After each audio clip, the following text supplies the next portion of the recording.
Hello and good evening everyone, and welcome to GPVWC's coverage of the International Touring Car Championship. My name and host for your evening of joyous pixelated action and filth, Simon Smith. As ever, I'm never alone. I've got Dave Smith here on cameraman extraordinaire, and between the pair of us we're going to attempt to bring you live coverage of the American round of the touring car calendar. That is the third last on the calendar. Just Autopolis and Interlagos left to go.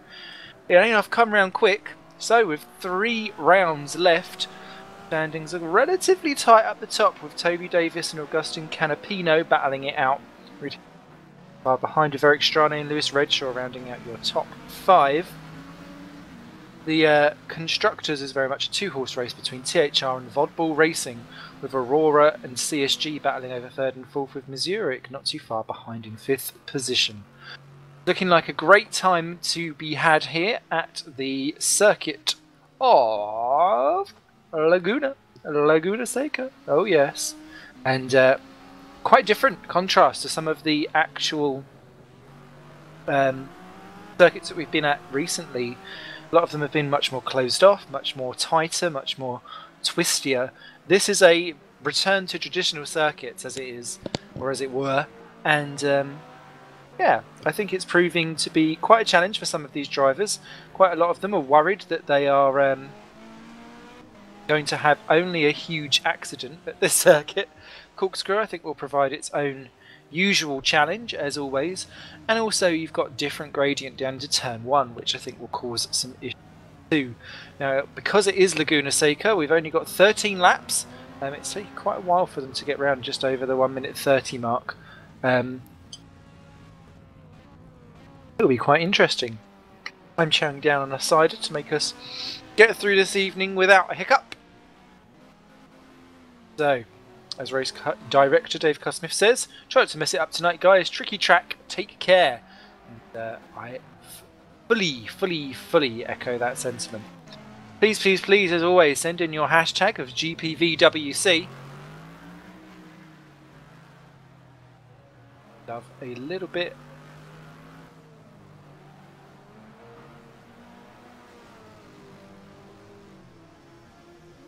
Top of the warm-up session, we'll run through the grid as they go around the formation lap, but Kevin Siggy, top driver in warm-up. 2 THRs take each other off down at the final corner. I hope they're not trying to plan something like a Mercedes.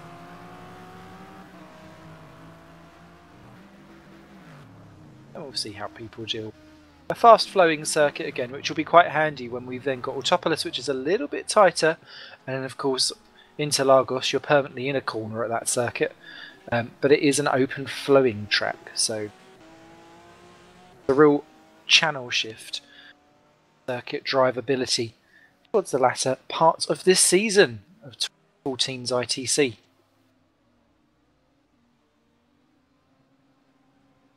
Attention grid, all non-essential personnel leave the grid now. Everyone off that grid, time to start filling it up. But we're staying dry, thankfully. As always, for those of you who like the old stat out there, everything except for auto clutch is disallowed. Damage is at 75%. Starting at 10 AM in the morning for this 13-lap race. We'll move throughout the day in different time zones, very much like BTC's triple race, triple tet, triple Salco.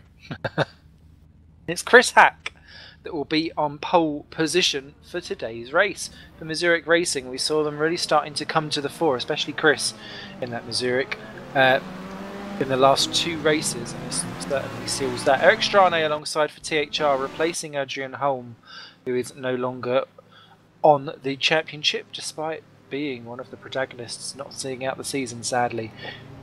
Kevin Siggy is 3rd for Enterprise GP, ahead of Sven de Vries, 4th for Aurora. Triple 20 is in 5th with David Franczyk. 5 different constructors in the top 5 there, or teams rather. Toby Davis 6th for THR, he has penalty weight, as does Augustin Canapino in 7th for Vodball. Matthew Chergwin 8th for the Sixth Axis Racing. And I think that will be interesting. Both CSGs starting from the pit lane. Not quite sure what happened there. 9th and 10th for Lewis Redshaw and Tom Parker, and Parker already lined up on the grid. I hope that doesn't cook his motor. But real issue there for row 5 for CSG. Don't know quite what happened there. Were they too busy taking the mickey out of each other to remember that the green light had come on? So James Kirk will be loving it in 11th now for Walters Automotive, effectively 9th. 12th will be Rude Heasterbeek for Vodball. That clears 2 out for him too. Cameron Brewster's in 13th for Play Seat, confirming their form. 14th Reino Muru for TTF, the highest the TTF's been for a while. 15th Matt Richards for Area Stream Motorsports. Then Ben Hackerson 16th for YTF1, the first man to have set a time in quali. Martin Palm 17th for Torrent, ahead of Tom Jacobs in the TSA in 18th, and he spun it. Oh dear, he spun it on the way. Oh, and there's contact behind. Tom Vandervoort smacked into the back of some people. This is the warm-up lap and several cars off in the gravel. They're going to have to do something about that. Either rejoin safely. Yeah, it looks like he is. But yeah, someone's lost a front bumper. Someone's lost a rear bumper. That's all carnage there. Jimmy Hughes then will be 19th on the grid, ahead of Tobias Olsen 20th for YTF1. Gary Lennon 21st for Zurich. 22nd is Xavier de Carvalho for Mad Cape Racing. Juha Tuunanen is 23rd for Basvik. Tom Vandervoort missing his bonnet in 24th for Cosmo. It always happens to him. Jonas Ravio for Enterprise 25. David Junt 26th for Scuderia Basilia, shaking his car, making sure it's okay. Morbids in 27th for Play Seat, ahead of Engel 28th for Walters Automotive. 29th is Todor Pangev in the Cosmo. 30th is Mike Bell, ahead of Lewis McGlade in 31st in the Aero Stream. Jonathan Asselkamp 32nd, Dilge Bracalo down in 33rd, ahead of Dave Simmons 34th for Optimum. The two Nijos of Chris Hinz and Chris Williamson round off the grid in 35 and 36 as Mike Bell tries to get himself back up the grid. Sort himself out. The last two guys are just getting themselves into place. It looks like when the 5 lights come on and go out, we'll be racing here at Laguna Seca. Here they come then, 4, 5. Round 1 is underway in a bizarre start here before we've even got away. Row 5 gets going. Look at Kevin Siggy off the line. He's going to have to go right the way down the outside. He'll have good traction. One of the other cars, they're well off the track further back as if he's not got into gear.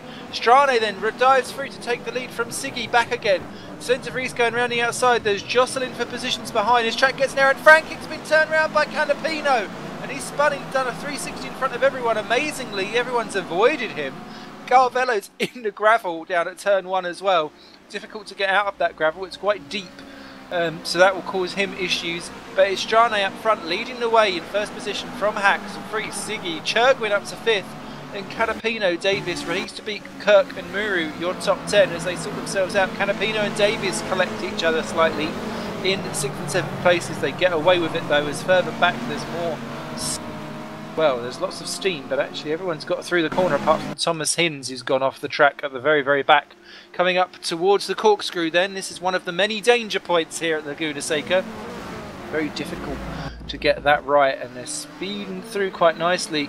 There's that looked like Davis and Canapino again, a little bit of love tap going on. Everyone else filtering through quite nicely as Mike Bell spins in 21st position. Manages to spin out of everyone's way though and rejoins right at the back, only taking a Cosmo with him of Tom Vandervoort, who's already had enough drama for one day. But up front it is still Eric Strane as he completes lap 1 for THR, reveling in his new team. But Adrian's demise, then it's Hack there 1 second further back. Siggy down to 3rd then, Hack got back past him. And then there's a great collab going on in 6th position behind Toby Davis. It's the two Vodballs. How are they going to deal with that? One going one way, one going the other. Oh, Canapino! That's a little bit of off-road love nudging. Poor Toby Davis there just bashed out of the way. There was no particular skill going on there. That was just ramage. So Davis down to 7 and Heasterbeek's in 8th position just behind, trying to get him through. Can Davis go back through? Oh, he's giving just as bad as what he got. I tell you what, this ain't Dodger cars, mates.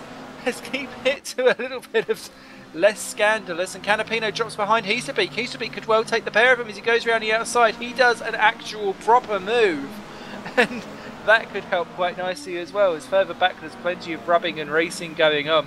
Still Strane though leading the field up the front as he comes up towards said corkscrew over the camel bumps. Car gets a little bit of air and everyone takes different lines into that corner. It's very interesting to watch people do it, as the top 5 are all the same. Heasterbeek retakes, Davis retakes Heasterbeek. Heasterbeek in 7th position, looking a wee bit squirrely on the exit. Canapino takes a dive down, James Kirk's right there too, and he is always a magnet for problems, especially in this series, as the two Vodballs continue battling on their way. And the car's just running out wide behind, as that looked like a... someone was spearing off in the background, but I think they've caught themselves back up again. So Heasterbeek keeps ahead of Canapino, Kirk 9, Richards 10, Bruno 11, then Hackerson and Olsen in the YTF1s, Torrance Palm 14th, and Jimmy Hughes takes the final point in 15th position. Lewis McGlade, our only retirement, he crashed out on the opening lap sadly, so he said at the beginning, I don't want to die, I'm afraid your car has. As Jimmy Hughes defends 15th position from Gary Lennon, he's going right the way round the outside in the Buick, can't keep it together though and drops behind. Tom Jacobs is right behind with Ravio Frankic recovering from his 360 at the opening corner. Down in 19th, they'd have Morby in 20th. Bricalo's made a great start to 21st from the very back of the field as well.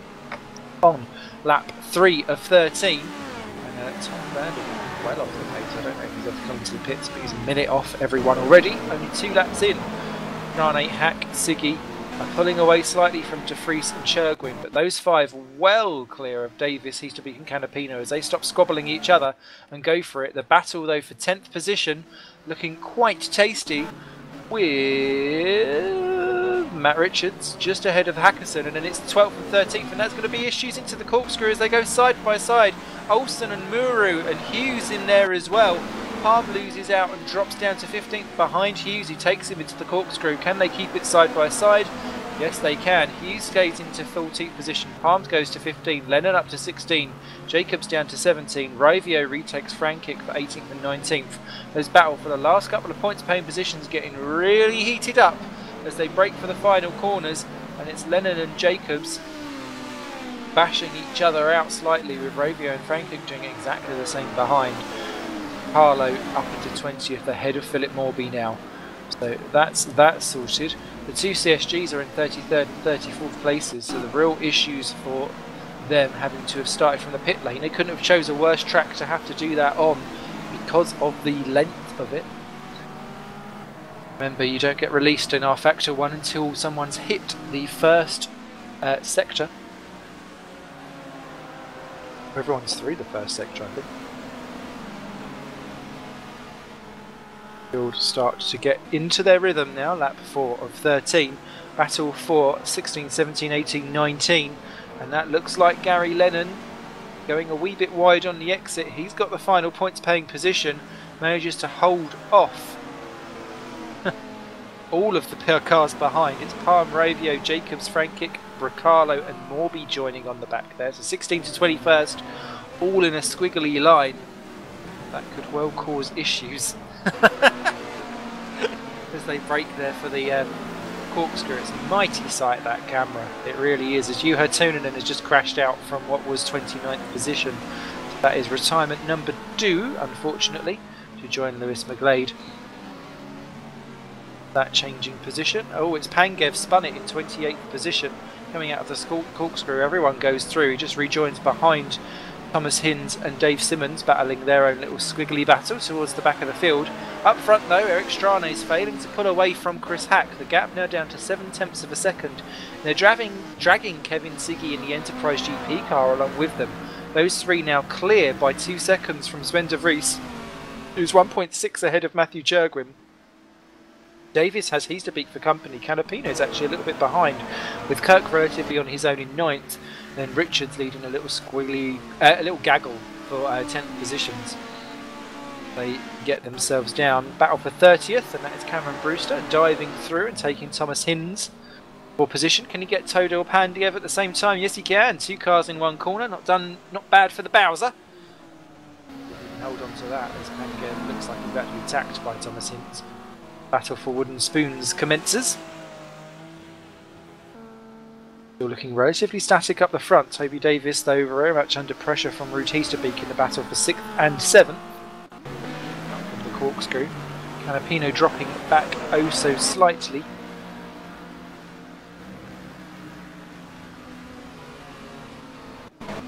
the higher up the championship table has slightly more penalty weight.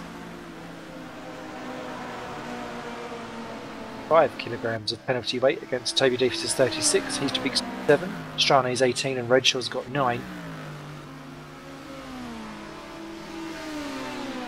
Strane there down into turn 1. Looping his way around, and Chris Hack there under half a second now behind Strane, looking like he's picking somewhere to attack. As the battle for 10, 11, 12, 13 continues as well. Matt Richards is now backing both YTF1s of Hackerson and Olsen into each other. Reino Muru is right there too. Not too far behind. Olsen and Hackerson need to watch each other. They've been nose to tail the entire race. Last thing you want to do is take out your teammate.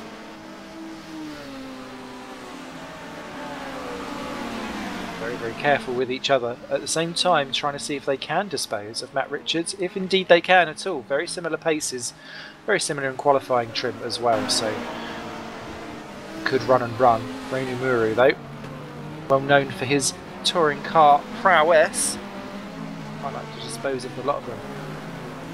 Storming in, and that looks like Olsen's having a go at Hackerson for 10 and 11. Oh, Muru gets it all wrong behind, drops off the back of that.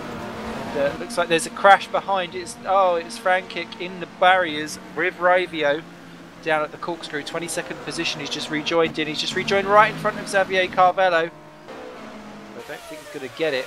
But Frankic there, that car looking a wee bit second hand as Xavier does get through. Take 22nd, but Frankic from what was looking like a stonking start to the race. Qualifying at least, it's not gone well as Heasterbeek tries to go around the outside of Davis for 6th and 7th places. Davis holds the inside line. Can Heasterbeek keep it round the outside? Oh, he's nudged ever so slightly onto the curb. Can he keep the inside for 2? You've really got to just be brave and shove it up in there. Take some words of my own sexual advice that I don't think I'll be using for quite some time now that he is all singles. All eligible sim racers are more than welcome to apply, as Davis has to go and defend once again from Heasterbeek, who's trying to just wrong foot Toby at any possible opportunity. This is much more tactical and much more like a high-speed ballet compared to what the pure aggression was between Canapino and Davis earlier on. These two seem to have a little bit more of a respect for their bumpers. Of course, this is all for championship points. See who can haul in who, because up front Strane, Hack and Siggy are all very much maintaining their gaps, with De Vries, Matthew Chergwin doing a fine job in 5th position. I think he'll blink and he'll miss it if he doesn't record and save this one.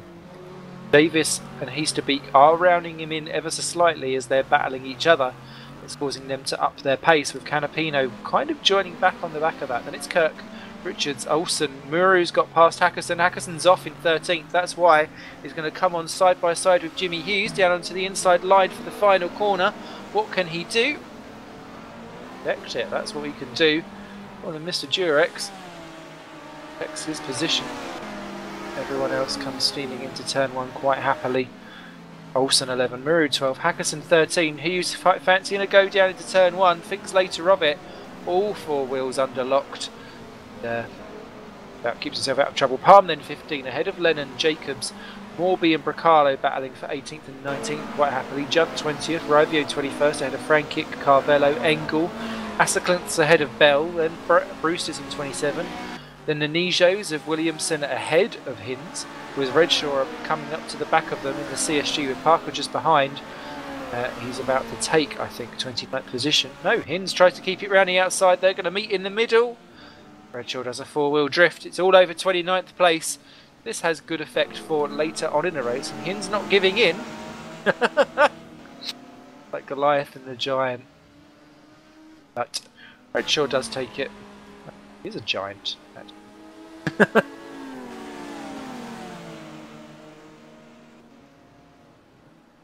Bit of a pause for thought at the front, because Chris Hack suddenly now under half a second again ahead of Eric Strane as the to and fro of the pressure up the front here at Laguna Seca continues to rumble on. Not too far ahead of, or behind, sorry, Tom Vandervoort, who they're coming around to lap, having a torrid time in that Cosmo. Just the 2 retirements still. 34 drivers in the running. Chris Hack goes wide down at turn 1. Kevin Siggy goes into second place. What happened there for Chris Hack? Was it just a pure out braking? Oh, it was. He broke. And it's like he broke on the white line, had a second go at it, and was so scared of hitting the back at Strane, he just runs out wide onto the dirt. Oh, what a shame for Zurich's Chris Hack. Down to third place. He's got plenty of time to stay ahead of Sven de Vries if he can keep it there. Matthew Chergwin, no, still keeping the Davis Heasterbeek and Canapino battle at bay. The issue is that they've really clawed onto the back of him now, and this battle, what was 6th and 7th, has now become a 5, 6, 7, 8. All these steps as they rumble round lap 9 of 13.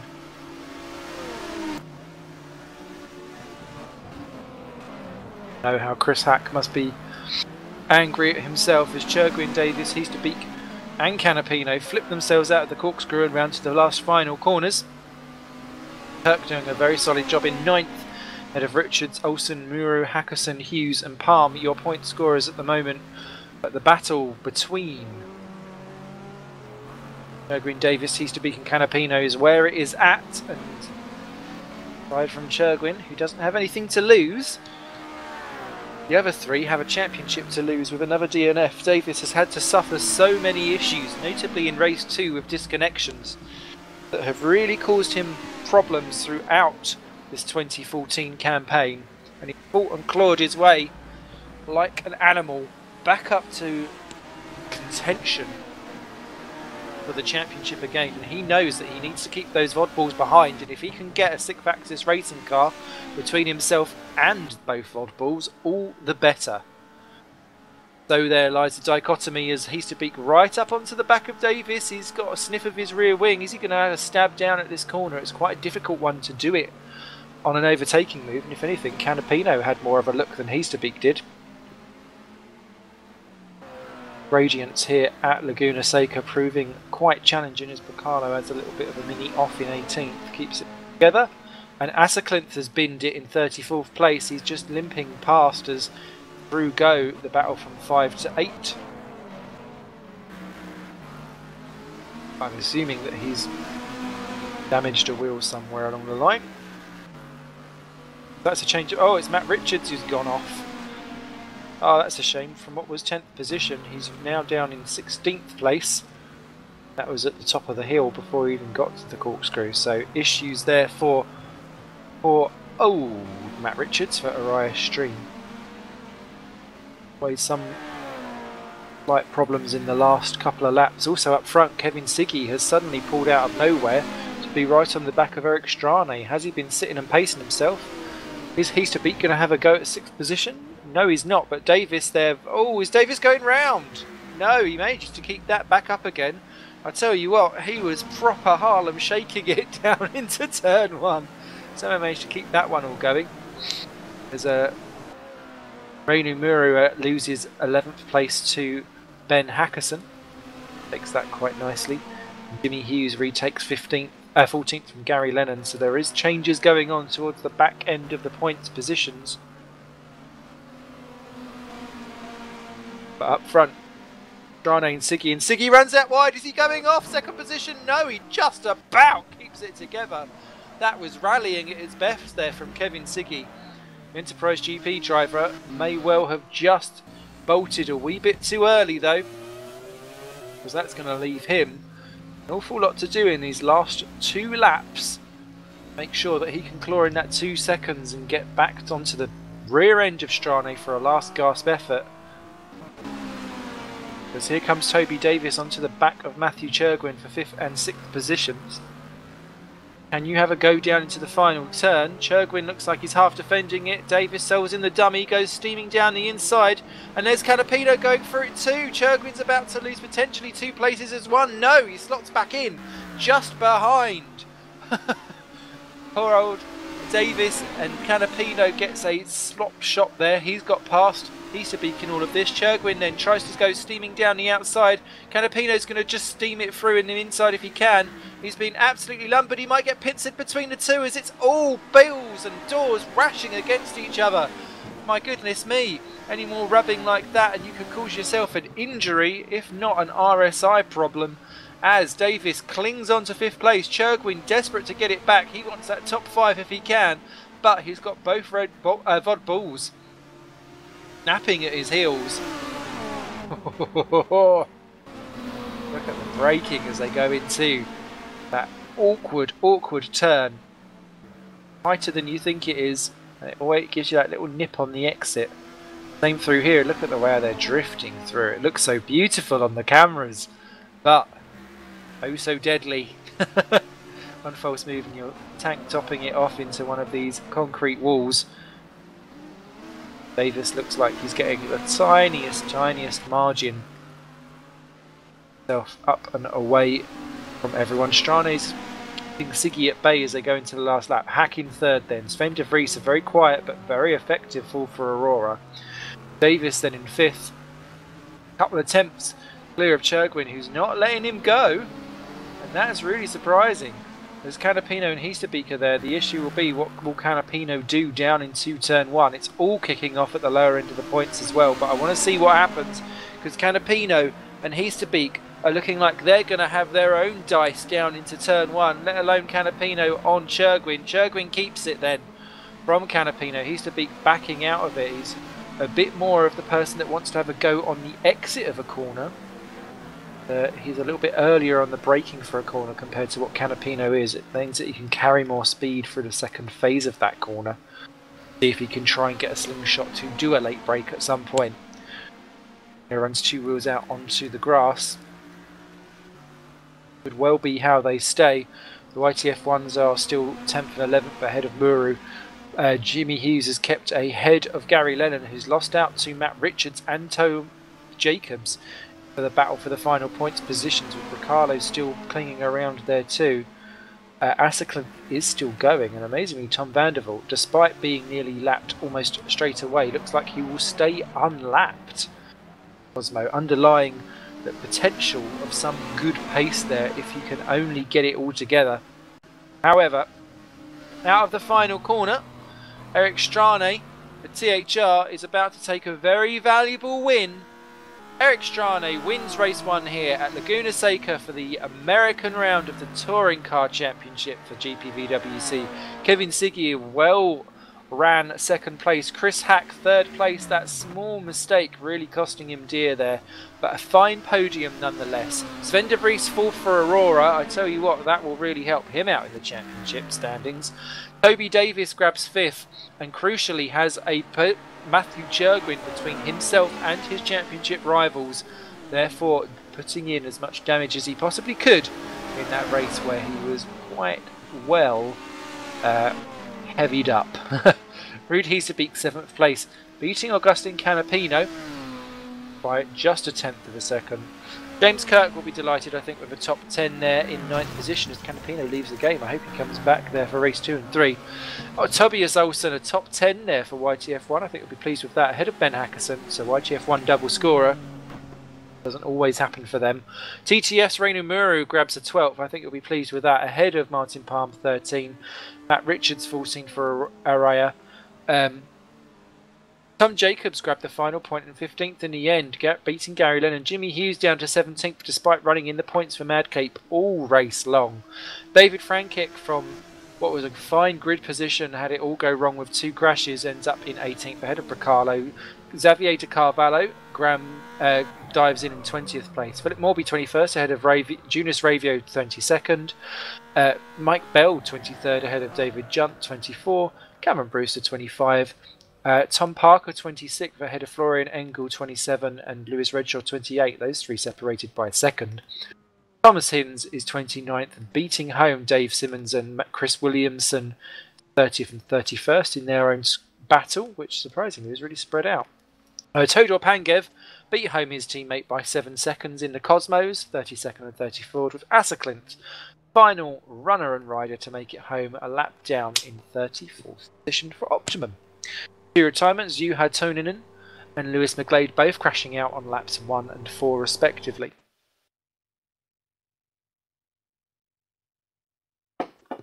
Well, it was a slow burner. as are quite a few of the longer grids themselves, racetracks.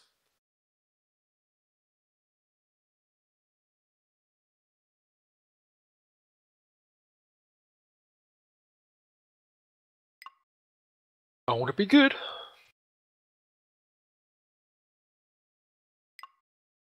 Canapino back in again. Slightly worried.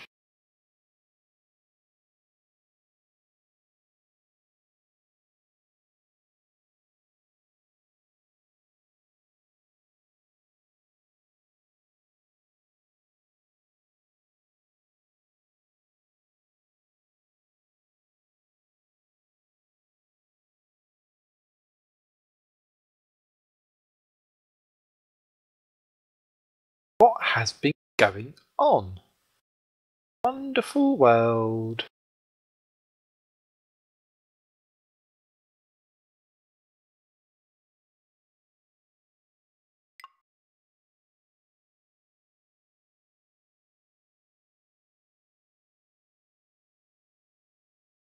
I've been looking at buying Face Rig. It's the new thing that's come out on Steam where it maps your face on a webcam and then turns you into like different faces and things. And there is a Doge on there. There is a Doge. Many faces, much wow. So much webcam.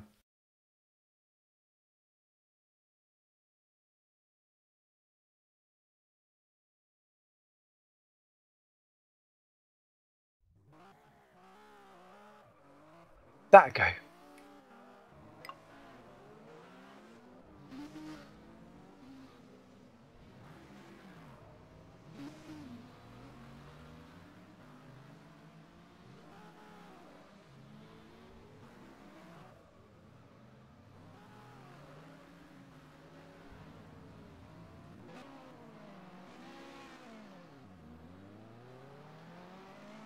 What that does for the weight is it gives Eric Strane 45 kilograms this time, ahead of Siggy with 36, Hack with 27, Sofreese with 18, and Toby Davis down with 9. Sorry.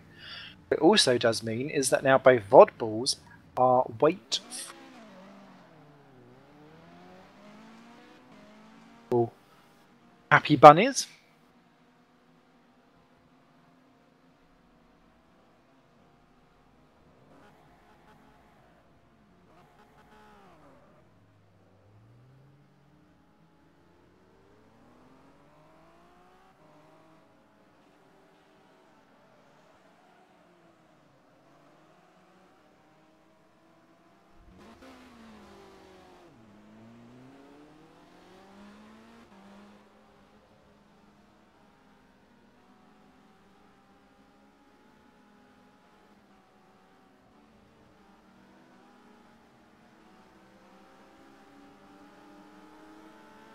We had the first Formula E race.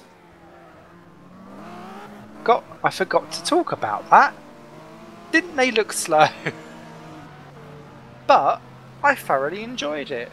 It sounded like 20 extremely amazing hoovers going around the track. But fun racing, some idiotic stuff going on. My goodness me, Mr. Frost, what was you thinking? Yeah, it seemed like a really good event as well. With the DJ and stuff in the background. I'm not sure I quite like the DJ playing over as they were switching cars and stuff.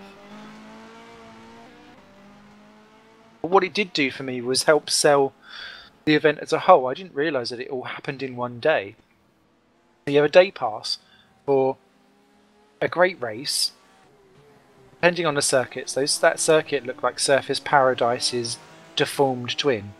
And then could all go for a party afterwards, and then obviously the city's all cleared up and you go back to normal the next day, which is grand. So yeah, go enjoy that. The other thing I've discovered, actually, in the last couple of weeks, and I've been meaning to talk about on this broadcast, is a collection of videos that I found on YouTube that talk about various sporting personalities or motor racing personalities, and it gives really, really in-depth info about them. The YouTube channel is called Mario Muth. Mario, M-A-R-I-O, space M-U-T-H. Really in-depth, revealing interviews. There's David Coulthard on there about how he worked for his opportunities and how luck helps along the way. Murray Walker talking about when he first got into broadcasting and that he was everything from the commentator to the pit reporter to the journalist that answers all the questions to the writer. He was everything that journalism has become these days, all in one big package. Fascinating. The interview goes on for nearly an hour, and I was really, really excited with it. Stuff about Darren Heath, talking about how he takes pictures and what inspires him to do things.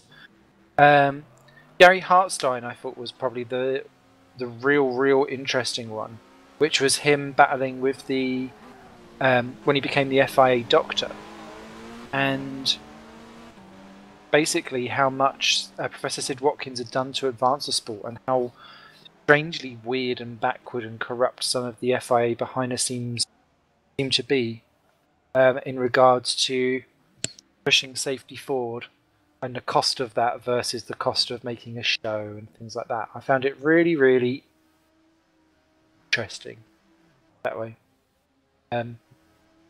Yeah, Mario Muth is the YouTube channel. I thoroughly recommend for you guys to check it out if you fancy a documentary or an interview to watch whilst you're chowing down on dinner. Attention grid, will all non-essential personnel leave the grid now? Everyone sod off the grid. Come on. Know your place.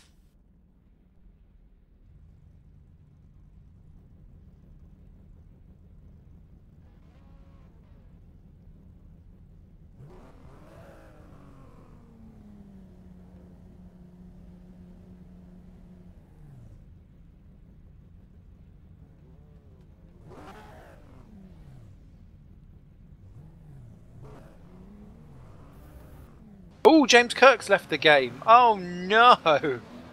Oh, Kirky. Oh, balls. What a shame. Oh, he'll be absolutely livid at that. Let's hope he can get back for race 3 as we root. Oh, Rude Heasterbeek's just left the game too. Oh no! That has real championship connotations. Heasterbeek third in the championship. Uh-oh. All of the problems going on. So as we lead round then the formation lap with the grid as it is now, it's Strane and Siggy on the front row ahead of Hack and De Vries row 2. Row 3 is Davis and Chergwin ahead of Canapino and Olsen in row 4. Row 5 is Hackerson and Muru. Row 6 Palmer and Richards. Row 7 Jacobs and Lennon. Row 8 Hughes and Franchich. Row 9 Bricalo and Di Carvalho. Row 10 is Morby and Rivio. Row 11 will be Bell and Yunt. Row 12 Brewster and Parker. Row 11 will be Engel and Redshaw. Row... Where are we up to? Row 14! Pins and Simmons. With row 15 being Williamson and Pangav. Row 16 will be Vandervoort and Asserclent. Tuunen and Lewis McGlade rounding out the field in 34th position. Interestingly posting on Facebook that that's only his second DNF in ITC. All say about how much the crashing happens in ITC, but actually normally most cars do trundle round. You have to go some to actually bin it. So as Pedro Mellon, Pedro! It's just said. It is going to be a fun race. I think it's going to be a fun race. I may have joined one too late, mate, if you've arrived. Okay. No one will tell. No one knows. I miss a bit of Primo.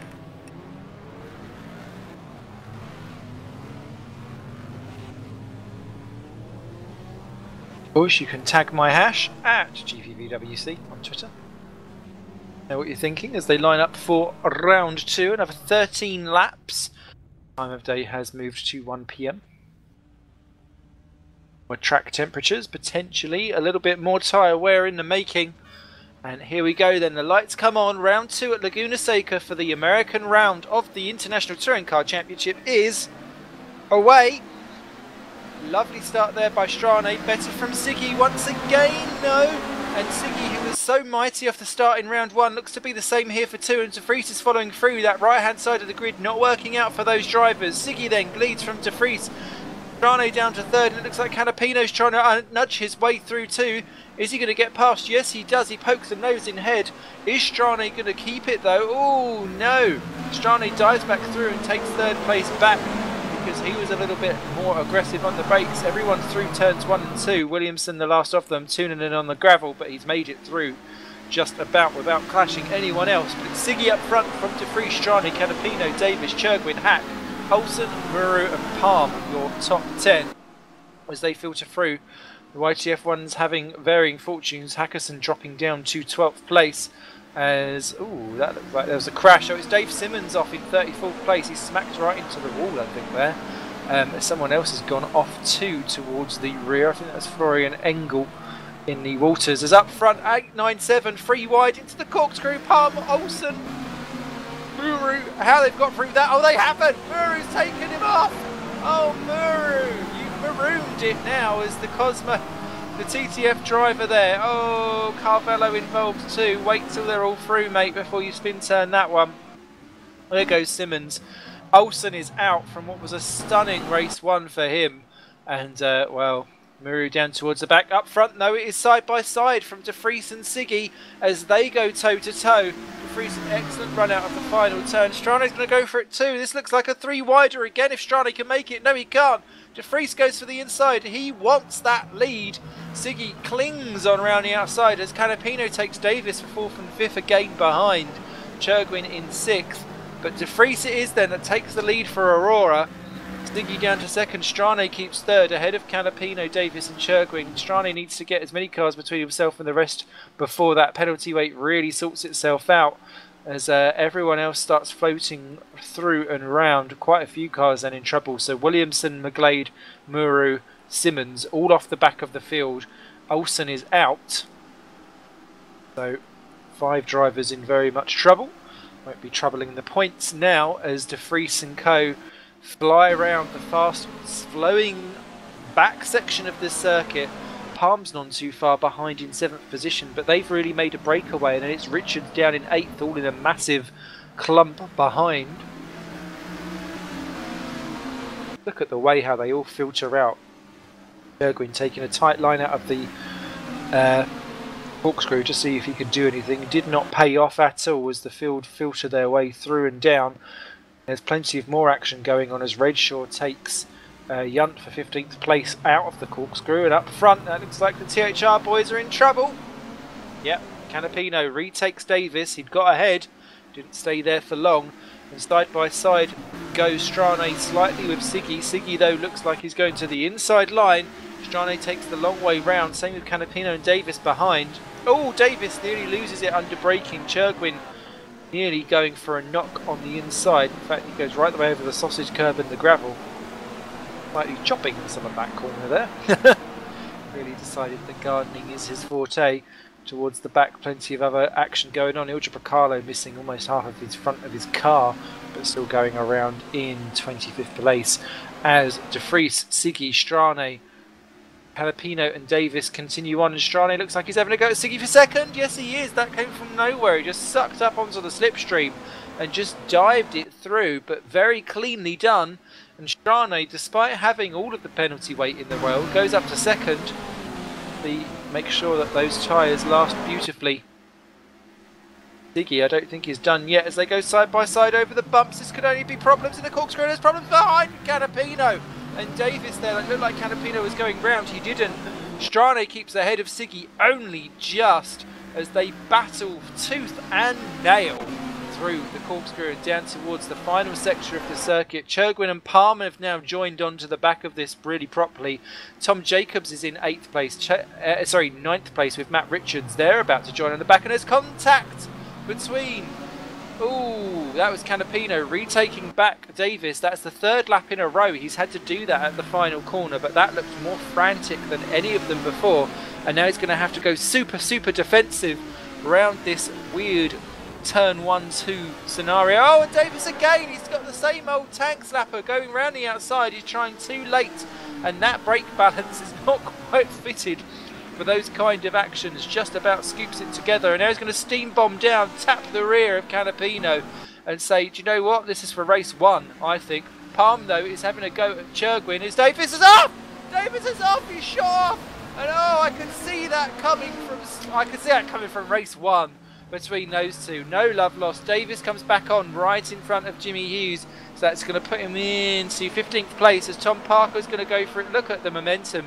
Parker, Young, Brewster's going to go through too, so he sits between the play seats. Oh, he gives Brewster a bit of a bashy Bowser for the sake of it too. Davis knows that if he wants to get back in that championship, he needs to sort it out. Oh, Tom Vandervalt's parked in 33rd. He's had a crash in the Cosmo. That's a shame because he'd got himself up to the 20th place by the time he had done that accident.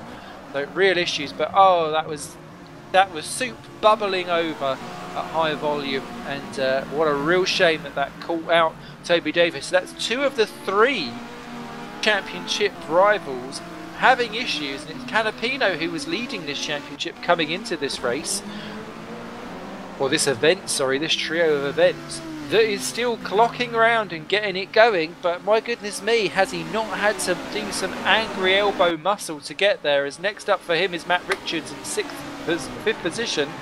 Canapino down in 6th. Matt Richards isn't having any of it. Oh, he's doing the bump and tap and go through. I know this is touring cars. I don't like a little bit of bump and grind. As Frankic takes Lennon for 9th and 10th just behind these. Tom Jacobs in 7th for the 6th Axis Racing. He'll be pleased with that if he can hold it, but Hackerson's all over the back of him. But up front, it's Sven de Vries then leading from Eric Strane. Kevin Siggy 3rd. Churgwin dropping away in 4th place, 4 seconds behind. Canapino goes around the outside of Richards, and I think Richards is saying, no mate. Oh, he's burst him round. Well, I'm sorry Augustine, but you've been doing it to everyone else, and sometimes there's just a little bit of karma. And look at them all steaming through. Where is Toby Davis? He's in. Oh, he's pitted. Toby Davis has pitted and has rejoined in 32nd place. Are any of the championship rivals going to score? This is absolutely crazy action here at Laguna Seca. Canapino rejoins in 20th place, just ahead of Bracalo. As Hackerson's off 14th place down at the old corkscrew. I don't know if he's given a helping hand. He's rejoined in 19th. As who's that off? That's Carvalho in 23rd, just rejoining. Engel and Asselklint go through, I'd imagine. Yeah, Asselklint does indeed.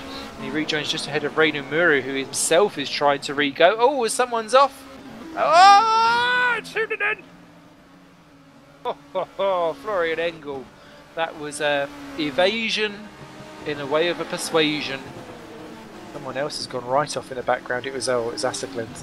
So real issues there. And in fact, he's scared Tom Hinds off, and he's flashed his lights, Asselklint, I think, to say sorry there, as Thomas Hinds goes for a trip across. It's all gone a bit scrappy for race 2 here at Laguna Seca, and it's all turned a little bit into banger cars.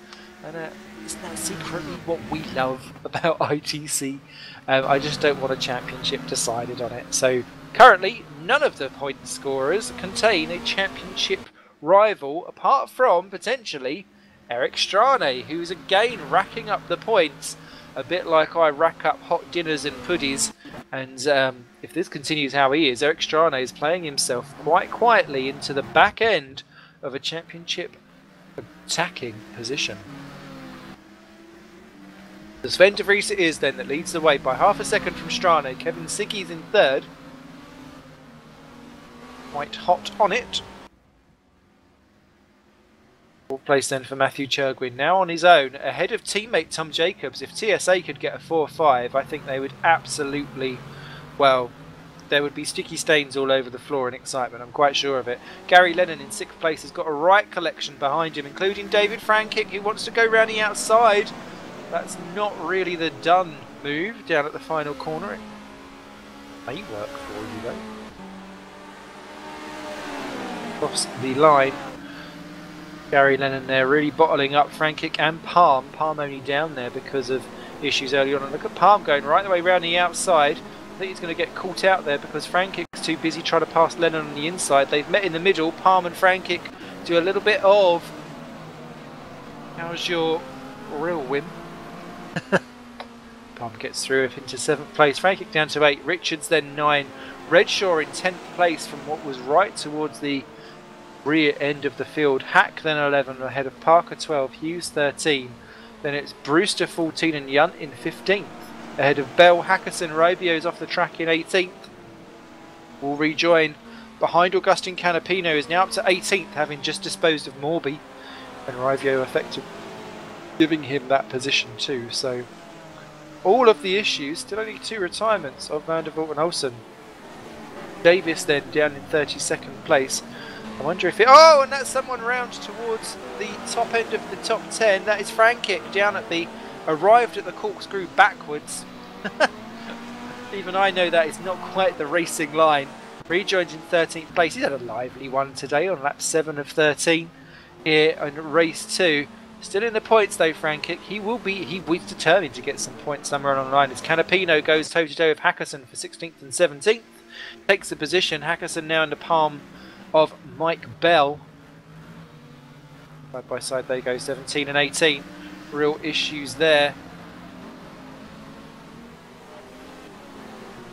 Here we go. The lead about to go for it as Lewis Redshaw takes 8th position from Matt Richards, but De Vries, Strane and Siggy nose to tail like a caterpillar or a human centipede.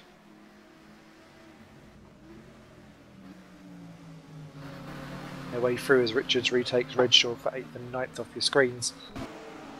The trio 5 seconds clear of Churgwin, but you can't get closer than this. Siggy there taking a tentative line to see if he can get a better exit, but the issue will be what will Strane do for Sven de Vries down at the back end of this straight.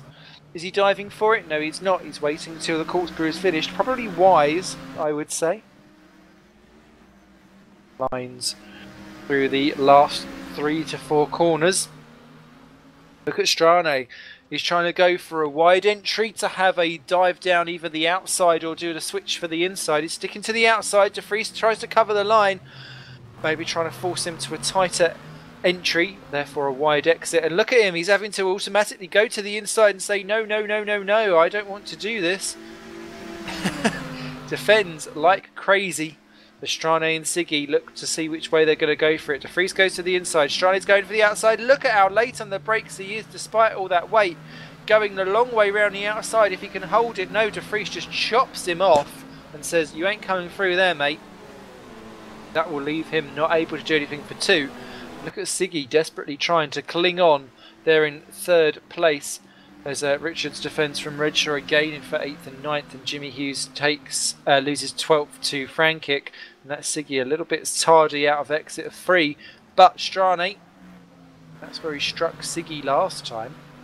He went down the inside, and De Vries had that one covered very nicely for them. Trio flip and salt their way through. Just throughout the rest of the field. Canapino into 16th, by the way, thinking of the championship. Trio come flying out. Lap 9 of 13 we are on. Just 3 to go after this one.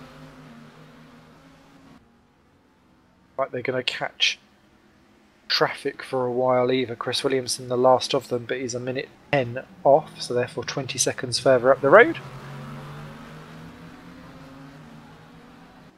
So what's that changed gone on? Oh, Tom Jacobs off the track, rejoined in 11th place, 12th now.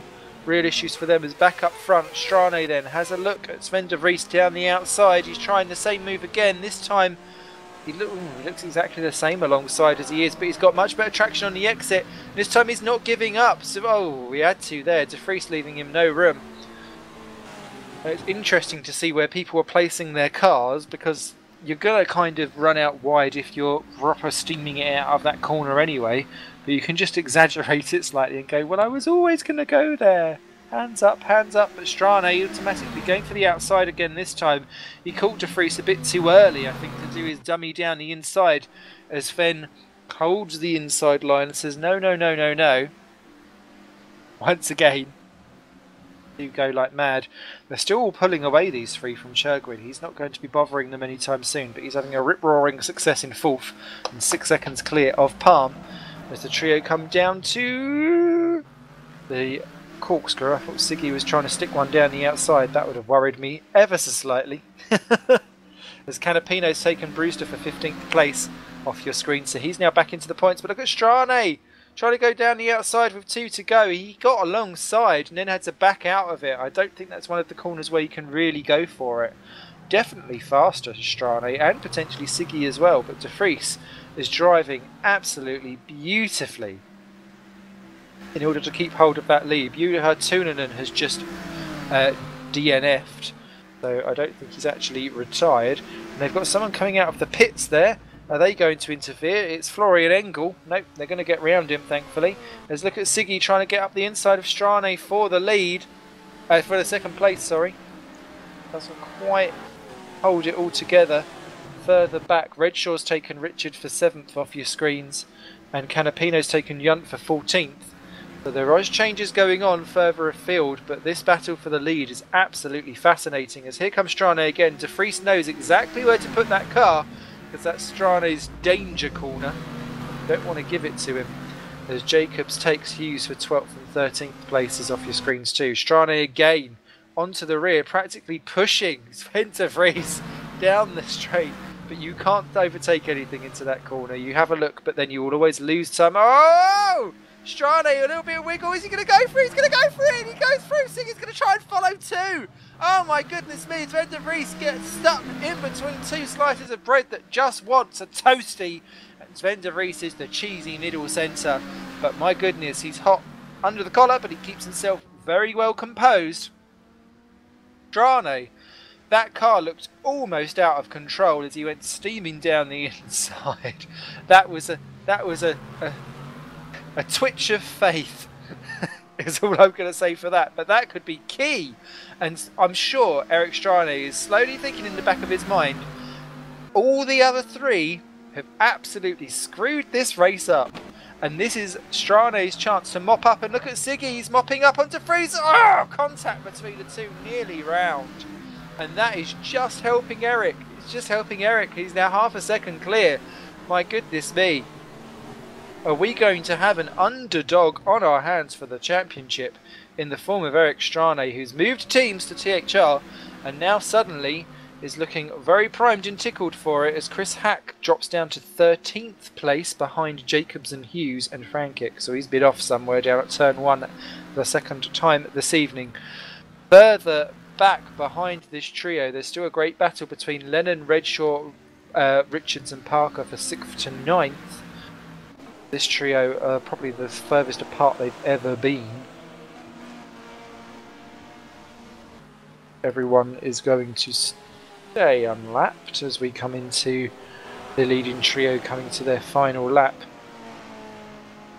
Sven de Vries not quite done with it all yet, but look at the battle for 6th, 7th and 8th as Redshaw goes past Lennon into the corkscrew. Lennon smacks Redshaw because he was pushed into him by Matt Richards. Richards and Parker take the position. Lennon goes down to 9th, but really he was forced into that by being smacked from behind by Matt Richards, and not good racing there. That's the second car that Matt Richards has pushed off today in this race. I think he's going to get the Angry Elbow Award. Canapino doesn't get it first. Strane then. Let's run turn 1 on his last lap as Canapino takes Chris Hack and Jimmy Hughes. Oh no, sorry, he's coming up to do Chris Hack and Jimmy Hughes. For 12th, 13th and 14th. Canapino there, following Hack over the line. Goes down the outside. Ooh. Got enough grip to do it, I think. No, he's not. Hack will keep him busy, and Hughes isn't the slouch either in the Mad Cape Racing team. Their lead point scorer. Up front, the leading trio continue battling away quite happily. 31 drivers in this race, 30 on the lead lap. Again, real great driving that's happened here today. Still got a race left to go. Estrane into the corkscrew and out again to Freese there, a little bit leery on exit, and that's going to leave him slightly open for Kevin Siggy, who's looking a bit more composed. Get through these last corners. Chris Williamson, providing he doesn't muck up the last corner, will be absolutely fine. Indeed he does. And Mr. Chris, stay unlapped, and here comes Strane then to lay claim to potentially a championship attacking position. Eric Strane crosses the line and wins round 2 for THR. Beautifully done there by Eric. Sven de Vries will not. Well, I think it will be tinged with disappointment because he led for so long, but a great race to second there for Sven. Kevin Siggy again there on the podium. 3rd place for Enterprise. Matthew Churgwin, 4th place, an all-time best for Matthew Churgwin. I think he will be absolutely delighted with that. 5th for Martin Palm. At last showing some flares of forms that he's had for Time Motorsports in recent years. Lewis Redshaw grabbed 6th ahead of Matt Richards 7th. Tom Parker 8th. Not bad effort, 2 races in after both starting from the pit lane. 9 for David Frankic after all of his issues. Gary Lennon 10th. Tom Jacobs 11th. Canapino Graham home 12th in the end. He did get round Chris Hack and Jimmy Hughes, who were 13th and 14th. With David Young for Scuderia Basilia scoring a point in 15th. Brewster just 7/10 off a point in 16th. Of Jonas Ravio for Enterprise, Ben Hackerson in 18th, Mike Bell 19th, and Muru's TTF down in 20th, ahead of Mad Cape Xavier Carvalho in 21st. It's Bracalo, McGlade, Morby, Asserclinth, who was only 47 seconds off there, so a good run for him. Ahead of David Simmons by 3 seconds, so both Optimum guys showing much better pace in race 2. And then it's Thomas Hinds in 27th for Nijo, ahead of Toby Davis in 28th there, despite his pit stop. Wonder if he feels like that was a rude effort, or if he really did need to pit. Pangev just coming through in 29th. Chris Williamson just crosses the line now in 30th place, the last of the unlapped runners. Florian Engel was a lap down after a pit stop for Walters Automotive, and your 3 retirements were Tunanen, Vandervoort and Olsen on lap 9, 4 and 1 respectively.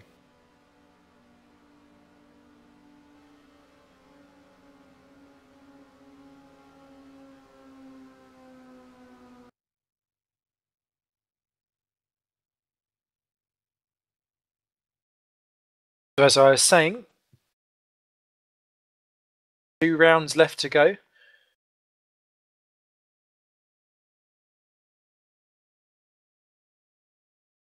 Metropolis and Lagos respectively. They are on the 29th of September and the 13th of October. Don't forget to tune in for those, because I think unless something dramatic happens, we're going down to the wire here at Interlagos. I suppose actually with the point standings, it would be hard not to.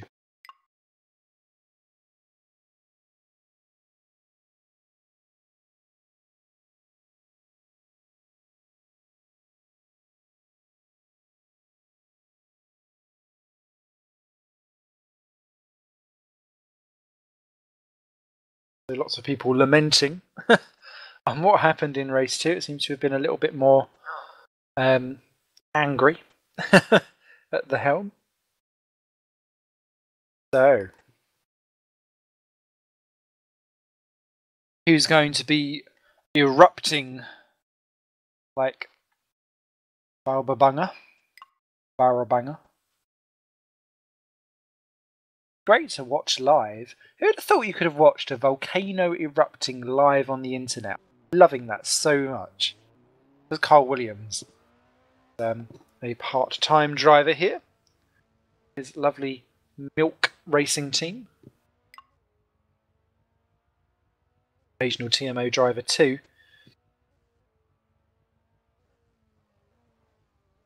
Yes, I've been loving that.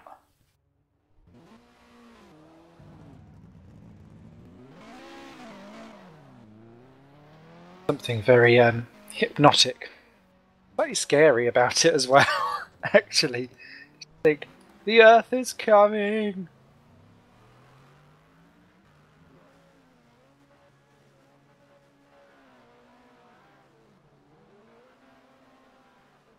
Not literally. I mean, like it's actually. Once I was not meaning to be.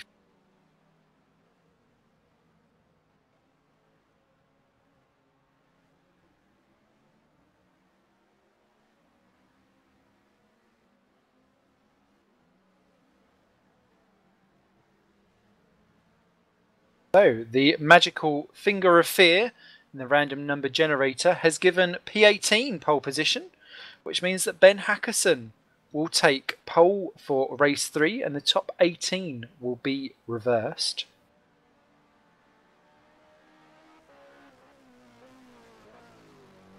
That will be interesting to see how that all progresses. Ben's been up the front in a couple of races this year. A couple of ITC races this year. In reverse grids and actually just on merit as well, battling around the top 10, as he was earlier today.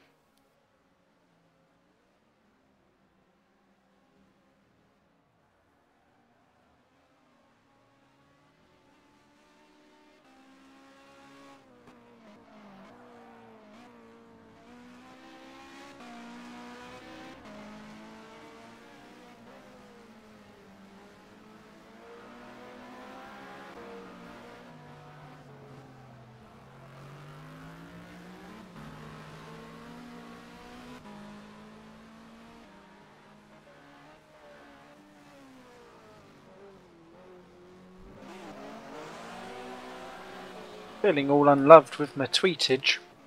Nobody tweeted me today. Sops, sops.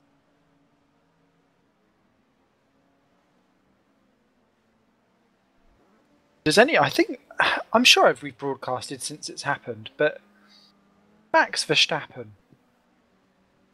Does someone at that age getting into Formula One mean that actually we as I'm trying to forget the whole physical side of stuff because obviously you need to be very fit to be able to do something. But does that potentially mean that we as sim racers have such massive experience in driving and understanding the principles of driving? And if you show pace in a sim race, does that in theory mean that we could walk in and do Formula One and be like whatevers and be within like a couple of seconds of the top guys? Or even within a second. Let's not get Chilton about it. Not that bad.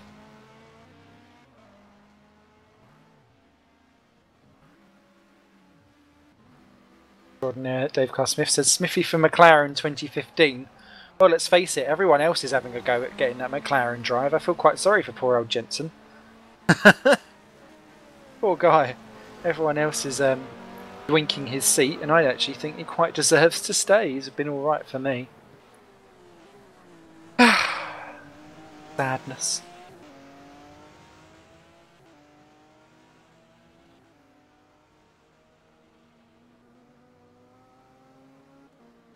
Much rather have Smithy.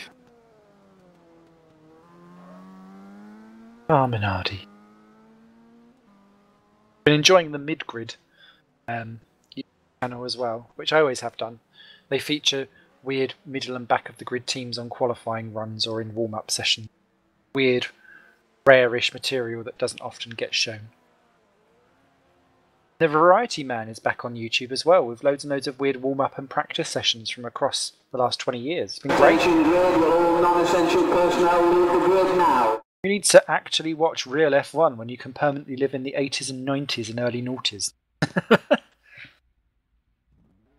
So, and it shows the things like the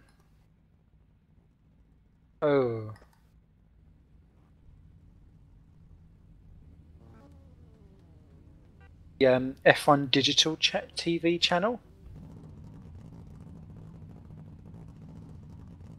Who remembers that? There we go. Well, the race is set at 4 PM local time, and I have to say it's looking quite dark. Does that mean rain is on the way, or is it just the fact that it is a little bit shadowy out here?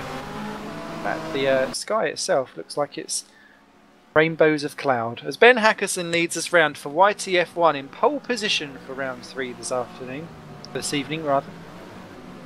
Eunice Rivio in second for Enterprise GP. Oh, what a potential the points that could be for Eunice. Third for Cameron Brewster for plate seat, ahead of David Yunt. Fourth for Scuderia Basilia. This is the kind of tactic he does for FC. Working out for ITC. Then Jimmy Hughes in fifth for Mad Cape, ahead of Chris Hack, sixth for Mazurek. 7 is Augustin Canapino Vodball. 8 Tom Jacobs for the Sixth Axis Racing. 9 Gary Lennon for Mazurek. 10 David Frankic for Triple 20. Desperate to have a clean race, I think, now. Tom Parker 11 for CSG, ahead of Matt Richards for RIS in 12. Lewis Redshaw CSG 13. Martin Palm for Torrent in 14, ahead of Matthew Churgwin for TSA in 15. Let's see what he does from there. Kevin Siggy 16 for Enterprise. Sven de Vries 17 for Aurora, and Eric Strane down in 18th for THR, and with penalty weight, of course, as are the top 5 from race 2. Then it's Bell in 19, ahead of Muru in 20th. Xavier de Carvalho in 21st, ahead of Ilja Bracalo 22nd, again having a really unlucky time in the Triple 20. Lewis McGlade 23rd, ahead of Philip Morby 24th. Then the 2 Optimums of Jonathan Asserclamp and Dave Simmons, as ever, evenly matched, 25 and 26, ahead of Thomas Hinds in Nijo 27, with his teammate directly behind him on the grid, Chris Williamson 29. They're sandwiching Toby Davis, who will be desperate to get out from the mirrored back end of the grid. Florian Engel will be 30th, ahead of Juha Tuunanen, who is starting in the pit lane for Bastvik. That won't help him any. Tom Vandervoort is in 32nd for Cosmo in that beautiful looking car. I don't remember it always looking like that. Tobias Olsen is in 33rd for YTF1.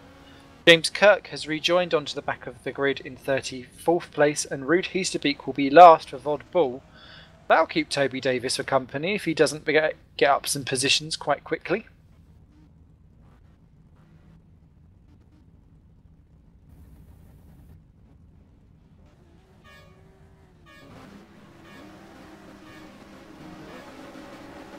Round onto the grid.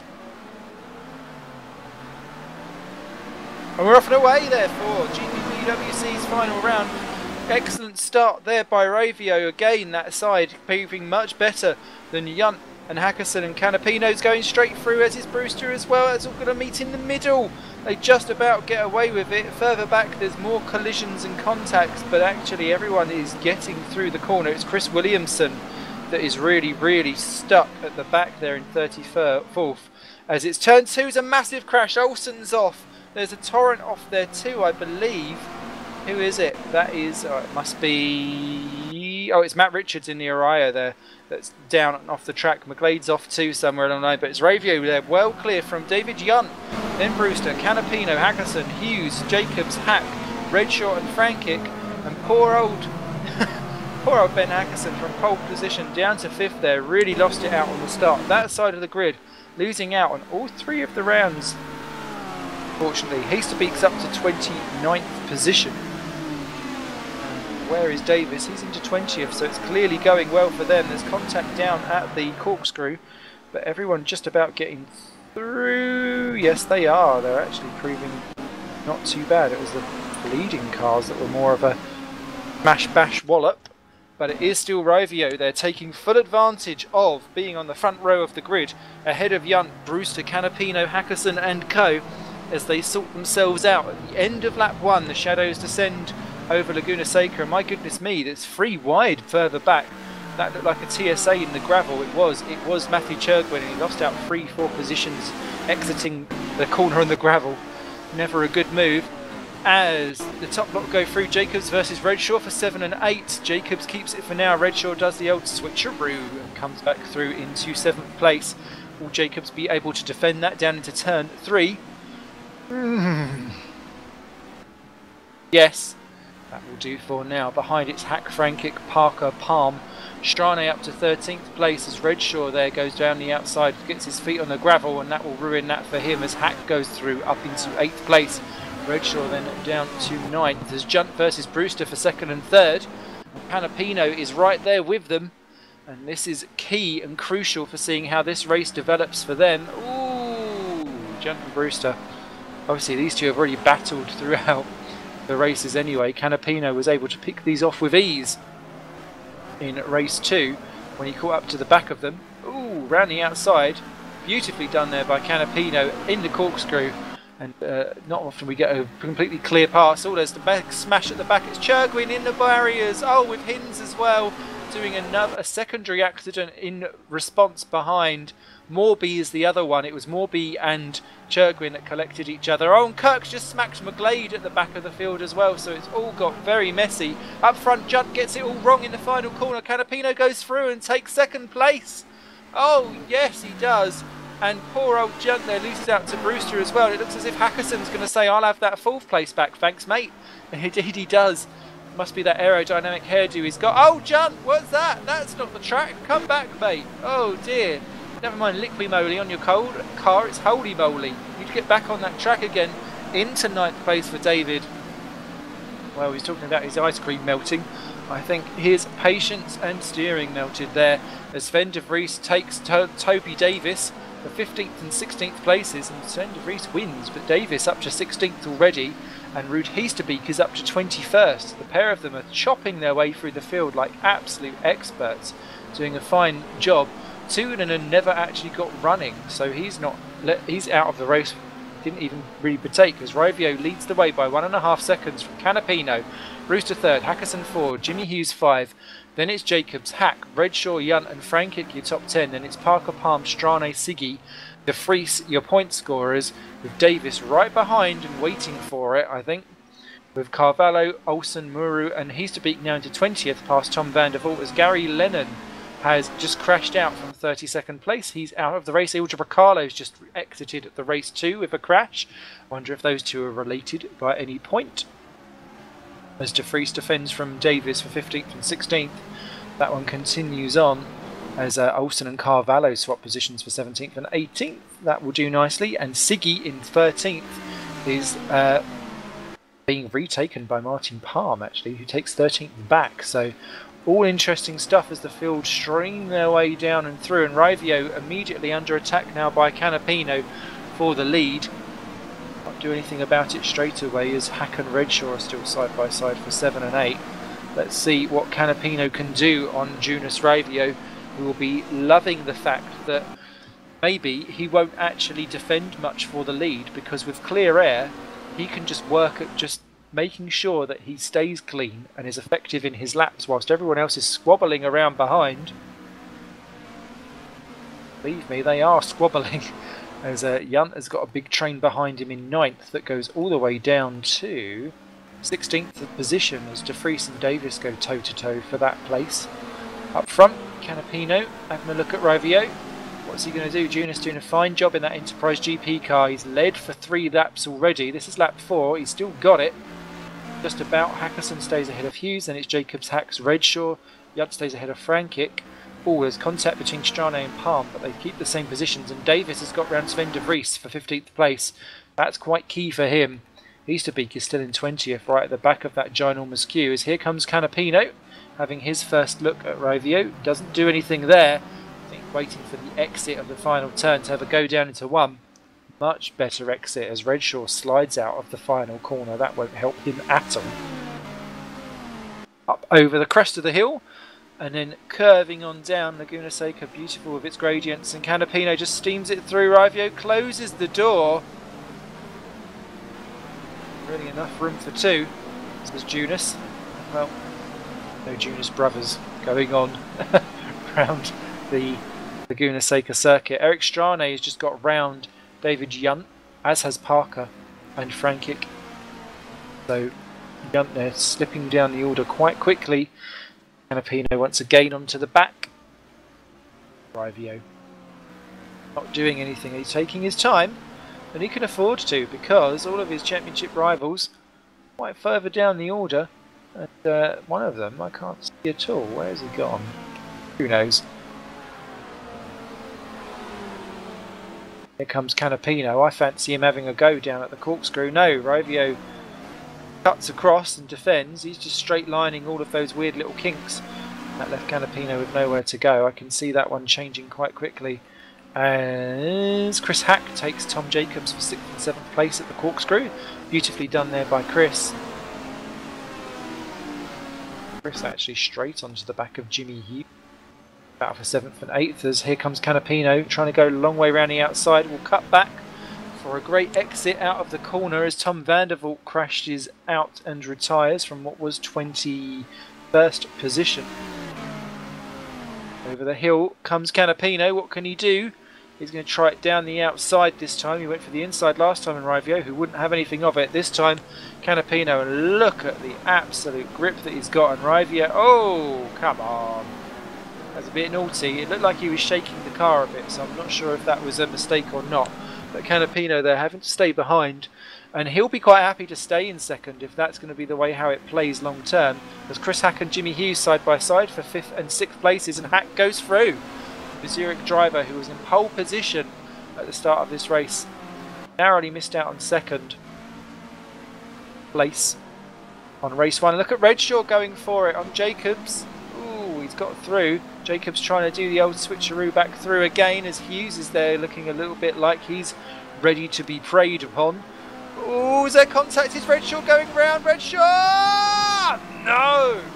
Mr. Rod Shaw spins it on a 360. That's only going to help some people. Oh my goodness me! Heasterbeek just misses out.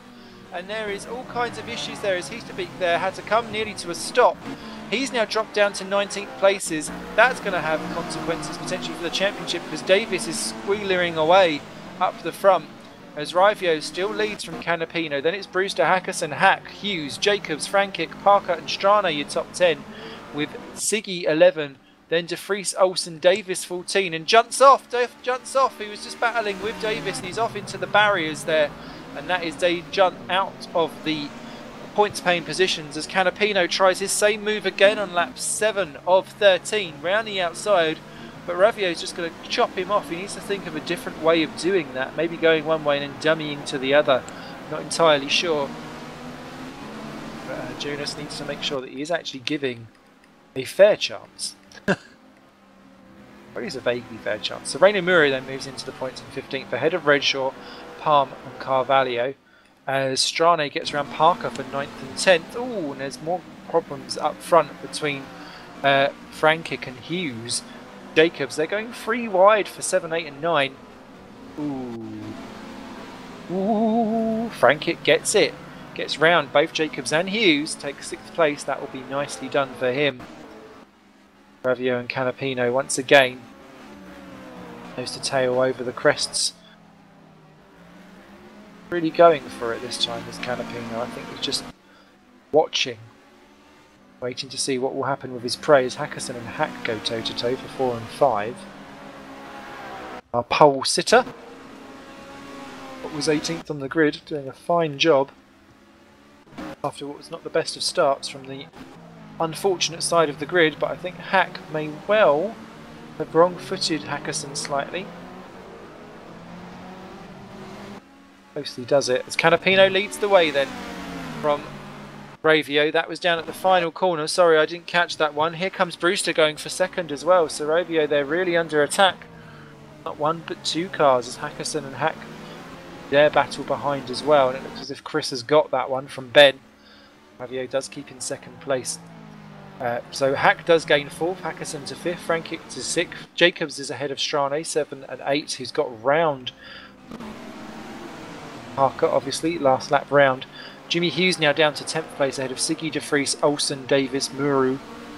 Whereas Heasterbeek, he's still in 19th, battling with Carvalho and Palm. So, real issues going on there. Still 31 drivers remaining in this race.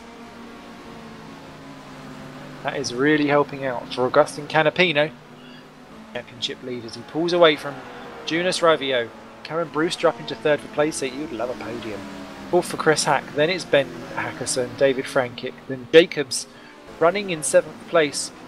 Holding up Strane and Parker. But he's doing it well. Ooh, so it looked a bit tight behind there with Siggy and Co. They will come out of it all right. Toby Davis has got round Sven de Vries for 13th place. That's a key move, and he's straight onto Olsen for 12th. Contact between the two. Olsen takes to the gravel. Going to keep ahead. He got his foot in. Brave there from Tobias Olsen, but it's not worked for him, as that looked like 7th place is James Thomas. I don't know who that is, but Thomas Jacobs is in 7th place and he's under attack by Eric Strane still. Strane there trying to get around the outside. He knows that the more cars he can get between himself and Davis and Co, better. Canapino will be out of his reach. Now into limitation for Strane here now. As is race free for a lot of drivers. General, and there he goes through up into 7th place. Nicely done. Played Jacobs over several corners and got there in the end. Parker then in 9th place. The next one to have a go is Jacobs not done. It will be when it comes through that corner unless it's contact. No, he's got it. Well done, Strane. So Parker then 9. Then it's Jimmy Hughes now is holding up several drivers in 10, 11, 12 and Co. Mad Cape Racing Team would dearly love a top 10 finish if they could. Driven well, Toby Davis in 12th. Having a go at Kevin Siggy. Oh, bash! Right at the apex, and through he goes up into 11. Siggy down to 12. Vries is 13. He's got round Tobias Olsen, who's now down to 14. Rainer Muru's in 15. Palm. He's to beat Scott round Carvalho. Redshaw's down to 19th. We've lost someone then who was bad, but he's slipped out of the top 19. Go on, Canapino, 1.5 clear of Rivio. Brewster's got Hack though for company in the battle for the 3rd podium slot, and Hack is faster, making that mistake down at turn 1 several times. Hackerson defends from Frankic for 5 and 6. That looks frantic. Strane is clear of Parker, who's just got round Jacobs for 8th and 9th, so that works out very well for the CSG driver. Jacobs, with all of his defending, has allowed Hughes, Davis, Siggy, de Vries and Olsen onto the back, and Muru's none too far behind either. He joins on. Palm's only a further 1.5 second back, so with 3 laps to go, this could be an absolute chain for the final points paying positions. As Frankic on Hackerson for 5th position. There he goes. Nicely done. He's done a bit of leaning. Quite frankly, that compared to a lot of the stuff that we've seen here this evening, that's actually well behaved. Brewster defends from Hack for 3rd and 4th quite happily. I think the battle for 9th downwards is going to be interesting. Davis then is through on Jacobs. Siggy and oh, Jacobs, he's there! Oh, Davis! Does he keep it together? Oh, he smacked Jimmy Hughes. Oh my goodness me, that is rally control by Davis. Look at the 3-4 of them abreast behind. Absolutely going nuts as Tobias Olsen says, I want all the places. And gets from 14th to 10th. And well, that all kicked off with, once again there, Tom Jacobs getting caught out. It didn't look like there was contact between himself and Siggy, but it was like they'd could see their paths crossing and then decided to flip out on opposite directions. Davis though keeps 9th with a supreme drift. Olsen up to 10. Siggy stays 11 ahead of Hughes, de Vries, Rainer Muru. That puts Palm into the points, but Heasterbeek's going for him in 15th and 16th, so that could put Heasterbeek back into the points. And Xavier de Carvalho trying to get round Tom Jacobs for 18th and 19th, and he succeeded there in the Mad Cape Racing team. So Jacobs doesn't look like he'll be scoring points anytime soon. Chris Williamson is off at the corkscrew in 31st and last place. Like he may well actually get lapped this time, judging by how he's going on the old strategy. Oh, and Rovio's off! Rovio's off in 2nd place, all on his own! Whoa, Jonas Rovio, what was a fantastic race. Is he able to get going? He is, but through goes Hack to 2nd, Frankic's to 3rd. Where's Brewster? He's down to 4th. He's really lost out somewhere along the line. Hackerson to 5th. Rovio down to 6th, just ahead of Strane. Oh, Jonas, he was looking good for 2nd, and an unforced error sends him off into the barriers. And that car must now be a handful because Strane's all over the back of him. And oh dear, but Brewster there in trouble with that too. I wonder if, because that all looked like he was kicking off as he was trying to come back on again, and Brewster there under attack. Rune Junis there about to lose out to Strane, who's gone round the outside. He can't do it and takes the second bite of slipstreaming. Wilson and Siggy are battling over 10 and 11 side by side behind these two. Rivio takes the inside line. Strane wants to go down the outside. Oh, Rivio! Making a bit more of a ravioli of it now as we come into the final 2 laps of this Laguna Seca circuit this evening. Well, it's been an epic one. Slow burner in race 1, but races 2 and 3 have been absolutely electric dynamite. Canapino 7 seconds clear of Hack. Frankic into third. That would be great if he can finally transform all of that pace and shunts into a beautiful podium finish. Brewster is not quite giving up, but he has been overtaken and is dropping back in 4th. Hackerson then in 5, Strane 6th. He quite fancies that Hackerson, I think, on the last lap. Then it's Rivio 7. Parker is all over him, and Rivio is off again at the same corner. Parker goes through into 7th. Rivio is back on the track in 8th, but I think Davis is going to go for him into the corkscrew. Is he going to be good about it? No, he's not. There's contact between the two, but Davis doesn't care. He's driving like a man possessed up into 8th. Rivio down to 9. Olsen stays in 10 ahead of Siggy, De Vries, Hughes. Heasterbeek's into 14th ahead of Reino Muru, with Palm, and Redshaw is in 17 with Carvalho and Jacobs. And in a great big battle for 20th, where Jonathan Assercliff has just got round Mike Bell, with James Kirk and Matt Richards all squabbling away in a great 4-way scrap. It's only for 20th, but it's worth shouting out as Bell tries to get round Jonathan Assercliff in the Optimum Sim Racing car, and that could all be issues into the final turn as one of the Nijos comes into the pits. That will be Tom Williamson. Chris Williamson. I'm starting to marry guys off now. And we've just lost Lewis McGlade too, so I wonder if that's all related. Final lap though for Augustin Canapino as Heasterbeek takes Hughes 13th place, and that will be 1 less point he loses on the championship run.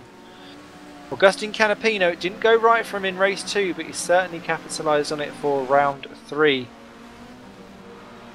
Man who I often refer to as the Sweetie has been anything but this evening. He has been barging around doing his best Canamassus. But it's worked for him. Well clear of the opposition, who are quite frankly driving a very fraught race.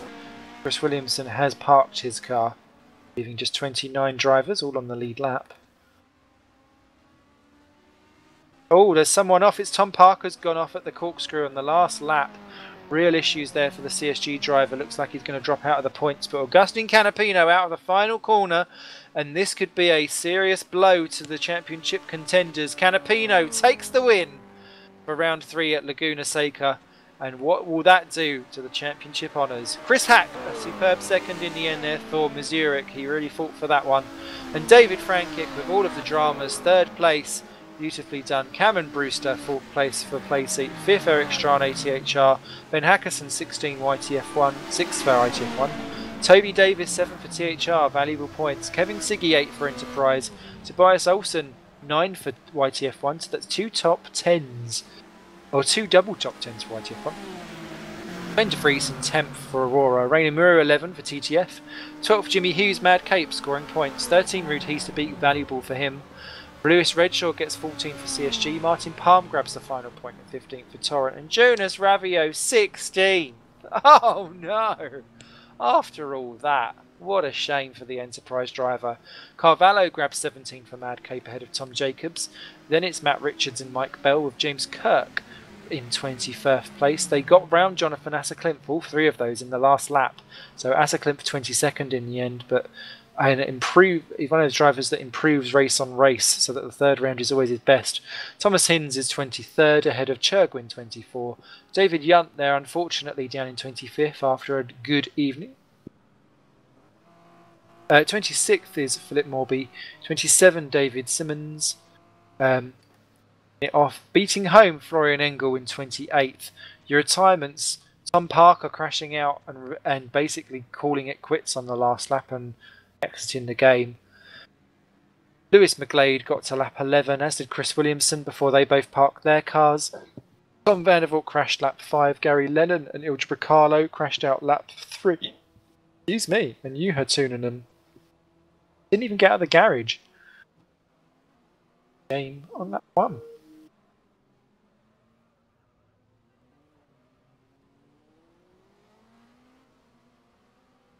Wrong language being used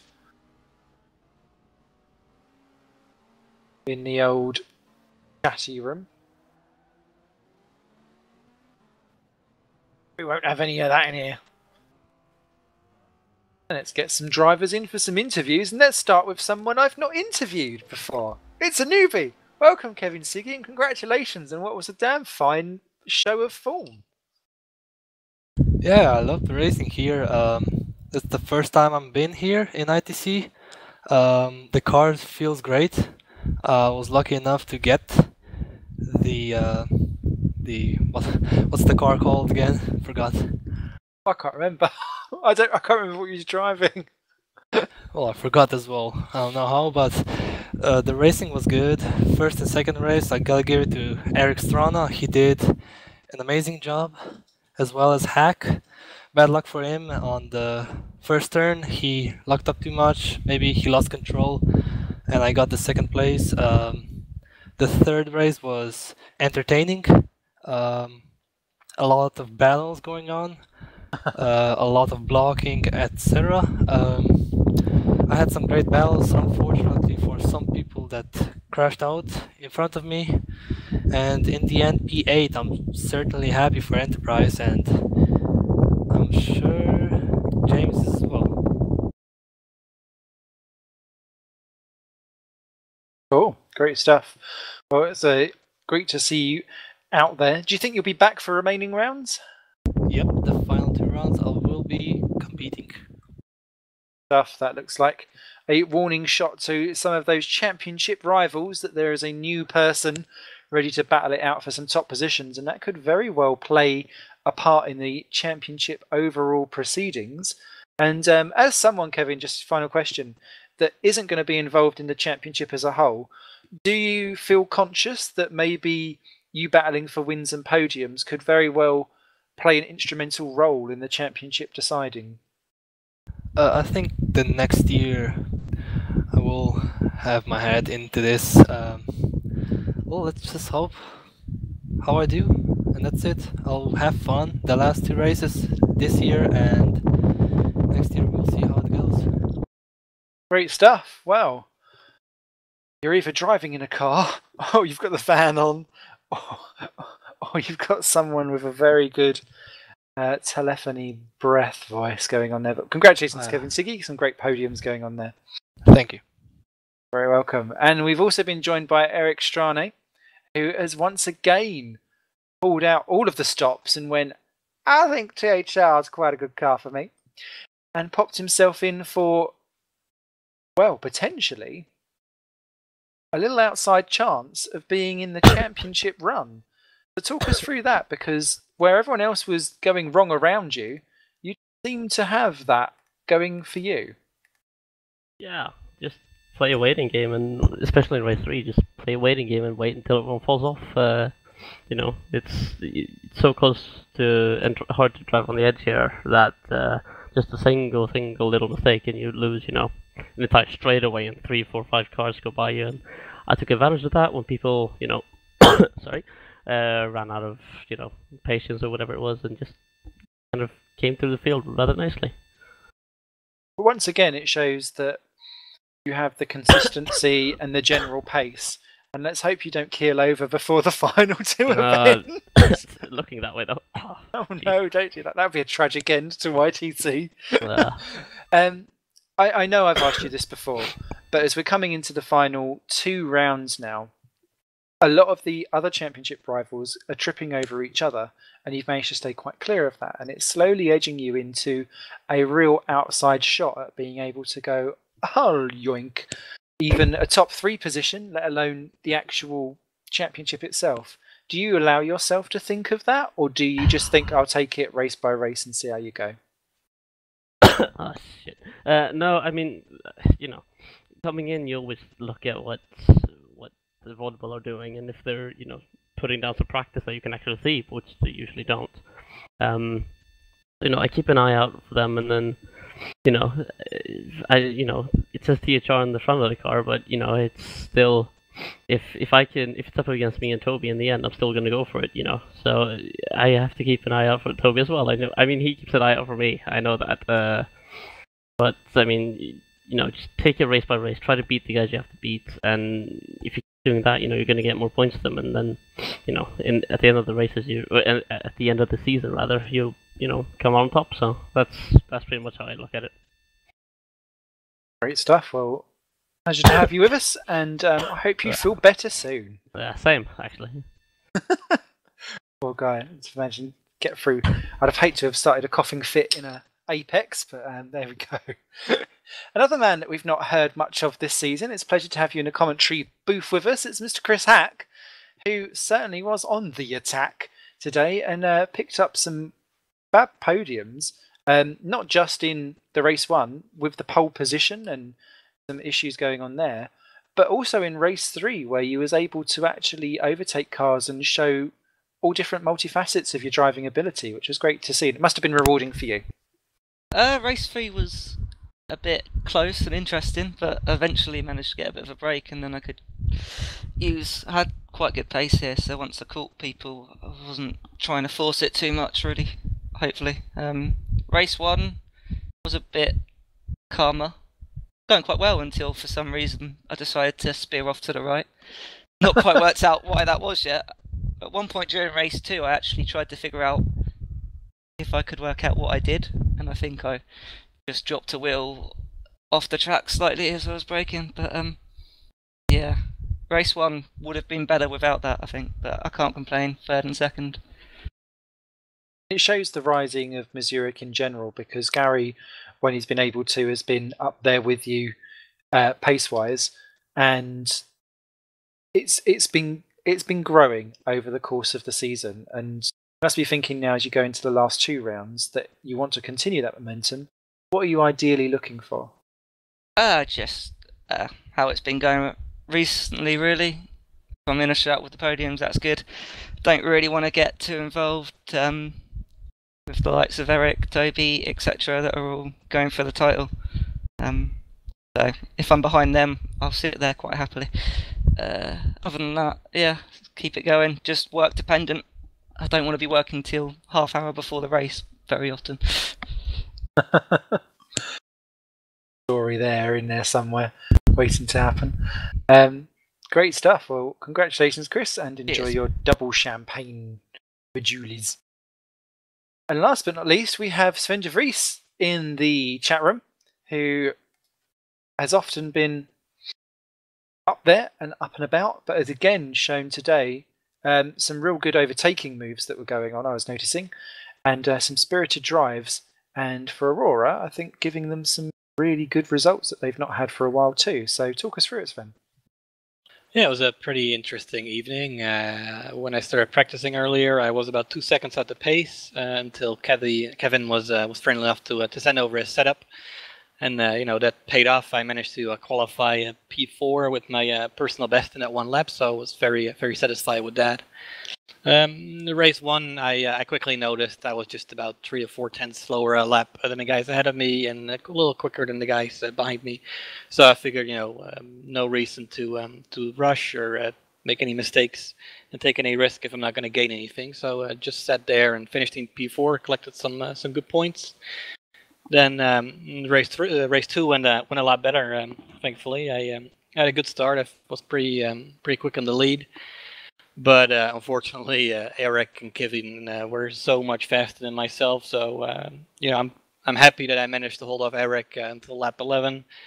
Unfortunately, I made a little mistake in the quick left hand there, which allowed him to go through. But very happy to get P2 there. Then race 3 was rather a disaster. I don't know what happens to people if their ADD or Tourette's plays up, but it's just mayhem, and it's getting a little tiring to see people bulldozering through the field. I won't name any names, but there's a black and yellow car that makes himself very famous this way. So, but we were commenting just in general. We weren't naming anyone specifically. There was a lot of bulldozering that went on specifically into the corkscrew itself. For Aurora as well, though, with yourself and the team, you're battling quite closely with CSG, and they had a bit of a nightmare today. So in the battle for third in the constructors, does it give you some heart that actually you probably extended the points margin over that, even with Mike Bell not particularly having a great strong defense?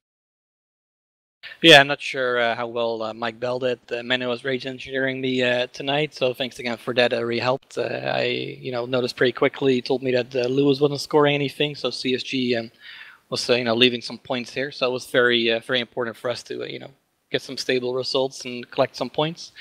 And I think from here on, I think we have a good shot of getting that third position in the constructors, and it'll be a nice achievement. I have absolutely no idea where I'm currently standing in the Drivers' Championship, but I don't think I have much of a shot to win it. It's just too much bad luck this year, but we'll try and get some strong results during the latter rounds of this season, and possibly even a win. Who knows? Ooh, wow. Fighting talk. And just for your information, I think you may have just leapt Adrian Holm for 6th, and you're not too far behind Lewis Redshaw, so top 5 is in order. So good luck to yourself. And congratulations, Sven. And best of luck to everyone. We've got 2 more rounds left of the ITC coming at the Japanese round in Autopolis, and that will be in 2 weeks' time. And then in 2 weeks' time after that, the Brazilian round at Interlagos. And I may even bring along some maracas and some coconuts and do my best slightly awkward Brazilian girl dance. Only for the webcam. Thank you ever so much for watching. Thank you to Dave Carr-Smith, who has been cameraman extraordinaire and race director extraordinaire, wears all of the hats today in trying circumstances with an awkward setup. So apologies if there have been some issues, but be thankful you're getting one or two. My name is Simon Smith, and I look forward to seeing you all soon. Take care. Bye-bye for now.